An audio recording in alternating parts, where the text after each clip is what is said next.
After Purdue center Haas fractured his right elbow in last weekend's first-round win over Cal State Fullerton, his email inbox filled with messages from all corners of the medical profession lobbying to help him get back on the court. "A Fort Wayne pet hospital wanted me to come in," Haas said, but by Monday of this week, a group of Purdue mechanical engineering graduate students were at work building a brace they hoped would get him back on the court for Friday night's East Regional semifinal against Texas Tech. "They measured Haas on Monday," he said, "and stayed up all night building the brace to deliver it to Haas before he left for Boston on Tuesday. They kind of built their own," Haas said. "Now I've just met those guys and just thanked them a lot for everything they've done."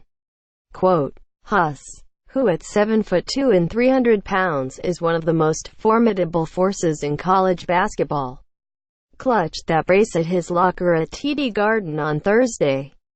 He had difficulty explaining what materials were used to build the modified brace. The contraption is made of black fabric and includes Velcro straps and a brown leather belt, but Haas said he was 95% sure that the NCAA would approve it before Purdue takes the floor on Friday night, a requirement for Haas to use it on the court.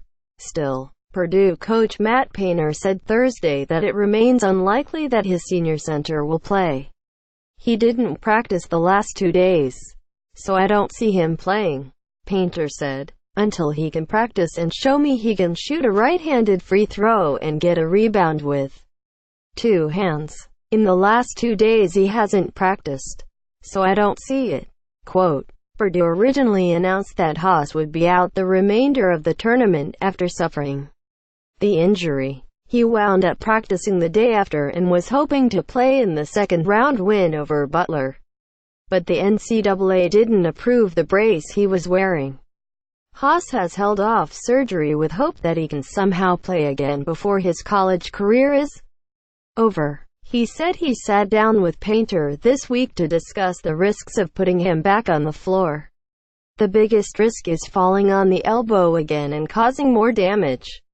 He's a guy that goes off desire to win and desire in the game. And I told him multiple times, even if it's 1 minute, it's worth it to me," Haas said. "I will just keep trying and keep giving my best effort to be out there. I said, I don't care if you play me or not. You just do what you have to do. If I'm an option, call me up." Single quote. For now, Purdue's best option at center is 7'3" freshman Matt Harms, who averaged 8 points and 2 rebounds in 18 minutes per game as Haas's primary backup this season, and put up 7 points and 6 rebounds in the win over Butler. They sat next to each other in the locker room on Thursday, with Harms scrolling throughout his phone alone as Haas held up his brace for a group of reporters. "There's some sort of stuff I never even heard of. This padding doesn't even have a name yet.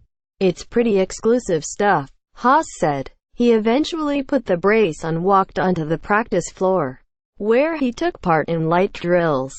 Before he did, he couldn't stop thanking the group of graduate school engineering students that have tried to save his college career. "It feels good. Those guys understand that I've poured my heart and soul into this program for 4 years. And I'm sure they've been fans," Haas said. "When approached with an option to help us, I'm sure they wanted to give back in every way that they could." Quote, Loyola beats Nevada 69-68 in another thriller.